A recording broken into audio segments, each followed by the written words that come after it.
What's up, everybody? My name is Jocelyn, pelvic floor physical therapist, and in this video, I am going to go over how to use myofascial techniques to improve tissue mobility around your rib cage.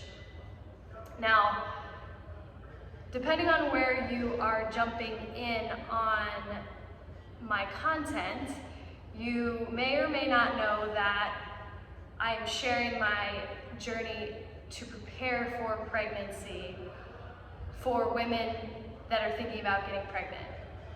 I encourage women to go through this process before becoming pregnant, because once you're pregnant and your belly starts to grow, your body is going to take the path of least resistance. So if we can identify areas of restriction early on and start working on them early on, you're setting yourself up for more success in terms of being pain and injury free during pregnancy, and then during labor and delivery, and then recovery after having your baby into the 4th trimester. So for me, I have my restrictions are right up underneath my rib cage at the level where my external obliques attach to my ribs. I'm restricted up at the upper portion of my rectus abdominis, and I'm also stiff in the attachment of my obliques down here as well. Most restrictions, though, for me are up here along my rib cage, and then, I'm restricted everywhere. But what I am going to do in my myofascial release self-treatment, in addition to having help from some of my colleagues, is I'm going to do a technique with my hands near my rib cage, and then I'm going to use a tool, a myofascial release ball, or a ball that could get the job done in areas like my low abs and my ribs. So the first technique I'm going to show you is the hand technique at the level of my rib cage. And I can do this in sitting, supported, or I could do this laying down. And I'm going to do this laying down. Before I demonstrate, quick explanation of myofascial release. Well, our tissue has connective tissue called fascia. It's like that white stuff that when you pull apart meat, you pull apart that white stuff, that's fascia. Well, we have that too. And there's a layer on top of the muscle tissue, as well as a deeper layer that actually is in contact with the muscles and basically creates the casing that connects the different muscle groups, as well as individual fibers within the muscle itself. So fascia is everywhere, and that's how, our right leg really connects well with our left arm, and so on. So I'm going to lay on my back for this, and for my approach to myofascial release, I like the John Barnes technique, which is based on the time principle of longer hold and not forcing anything to happen, but waiting for it to happen. And that typically takes anywhere at least 5 minutes or more. But we're not forcing anything like some other myofascial release techniques like scraping, instrumented assisted soft tissue mobilization with a tool, A-stim, Graston, all of those. So those are, you are putting force in the tissue, where here, you're meeting tissue resistance. So I'm going to lay down, and where I'm going to place my hands and fingers, I'm going to find the angle of my ribs right here, and I'm just going to sink my fingers into my tissues. And I can start on one side. In fact, I might just start on one side, and I'm going to put my other hand down below my belly button as an anchor, and I'm just going to compress until I meet a little resistance. So right here is resistance, I'm meeting resistance here, I'm just gonna hold and breathe, passively breathe, how I showed you in some other videos. And actually, my tendency is to be pulled down, so I want to play around with where I feel tension in the tissue. So maybe I don't, like if I feel tension early on here, I don't feel it if I go this way, but I feel a little bit here. As soon as I get tension, I'm going to just wait. I'm going to maintain that pressure. I'm going to hold this for 5 minutes. I want to be gentle with my fingers. Long fingernails do not work here.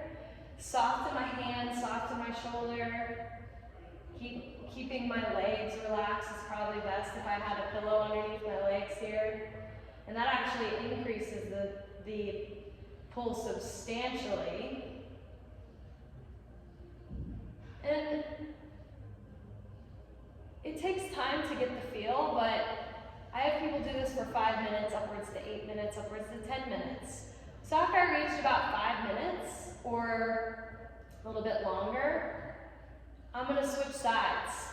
I'm going to hit this side. And again, I'm gentle. I'm gentle because really, I'm not, what's under here is my liver. What's under here is my stomach. I just want to sink into the fascia that's connected to my abdominals. I'm not trying to release any trigger points or anything like that. Just sinking into the fascia. And I can feel my tissue respond a lot quicker on this side. This side, generally for me, needs it more than my other side.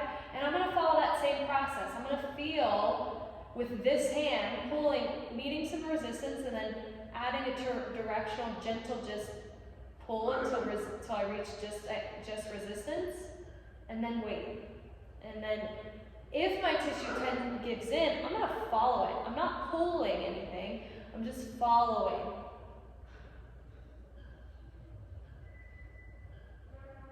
So I can do it, because I don't have the biggest hand.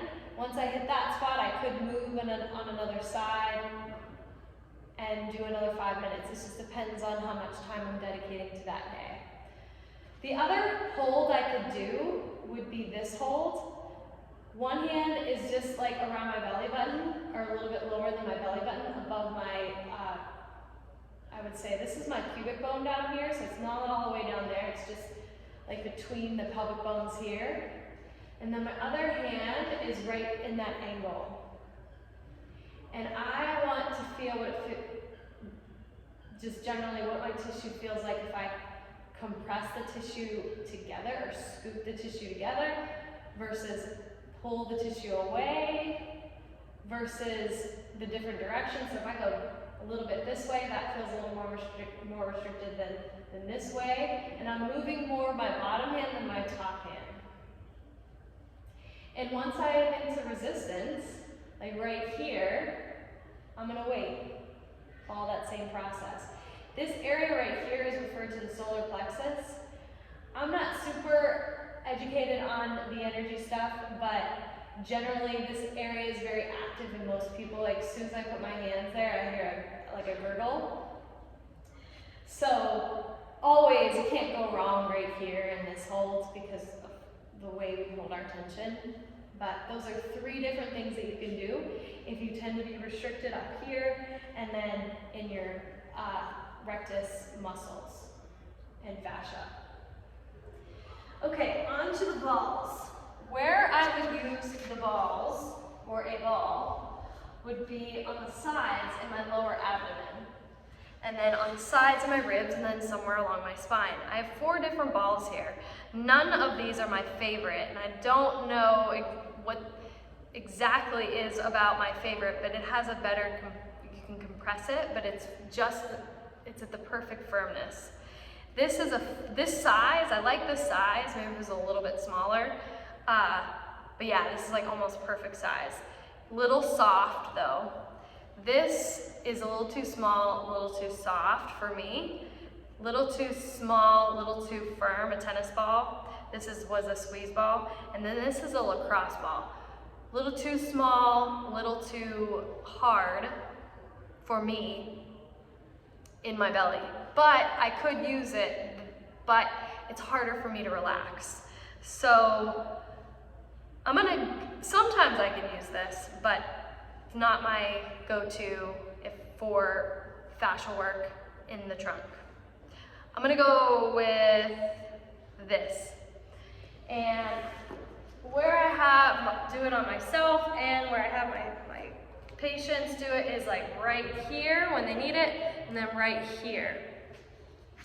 And the position would be laying on their stomach like this. And then releasing all body tension and sinking into the ball. So the ball's too hard, it's too hard to sink.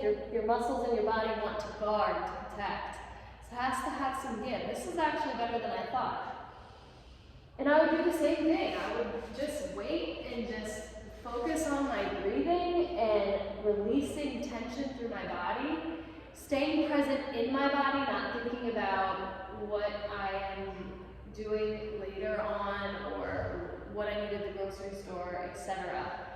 I'm just letting the tissue sink in and respond. Again, ideally minimum of 5 minutes. Anywhere above that, depending on what you need. The best way to know how much time is to ask a professional. Get seen by someone that specializes in John Martin's technique, because it is different than other techniques. The other area I would go, besides the other side, would be side of my ribs. That's where the bulk of the abdominals attach. And I know I'm stiff there, more so on this side than this side. And I would do the same process as I described on my belly as on my side. And then I can do the back part of my ribs instead of the side, because I know I'm more just generally restricted back here, and I can support my back with a pillow because of course I'm like a little bit like twisted. And I'm a little below bra line, but I can, once I'm supported, I would follow the same process. Sometimes I add on, like I put my arms over my head to just add a little bit more to it. Most of the time I put my feet on a couch so my hip flexors can relax. And then sometimes if I really want to target other areas, in primarily fascial restrictions throughout my back, not so much my ribs per se, but still my back. I can put my arms overhead like this, but making sure that I'm in a supported position so that I achieve what I want to achieve, which is giving way or giving into a fascial release. So to wrap things up, I showed you a manual handheld technique to get into more sensitive areas of the abdominal wall near the liver and the stomach. I don't recommend putting a ball there.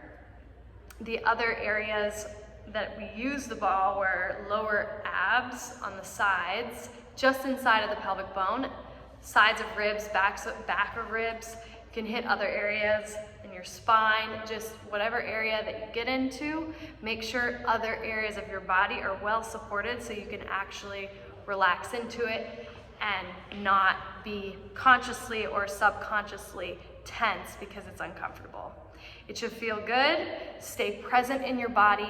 Don't think about anything else. Don't think about your kids, grocery list, work, or anything, because that will delay the response or just totally forego the response.